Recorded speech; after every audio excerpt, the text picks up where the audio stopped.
ఇన్ని పరీక్షలకు తట్టుకుని నిగ్గు తేలగలిగినటువంటి శక్తి ఉన్నవాడు తప్ప ధర్మ సంస్థాపన వైపుకి ధర్మ రక్షణ వైపుకి అడుగు వెయ్యలేదు.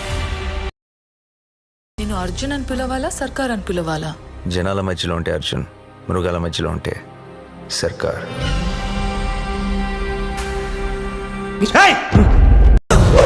ఫస్ట్ డే నిన్ను చూసినప్పుడే డౌట్ వచ్చింది నాకు. ఒక పోలీస్ ఆఫీసర్ వేనా నువ్వు?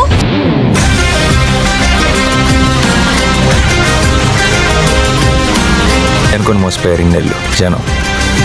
మీకు చూపిస్తా ఒరిజినల్.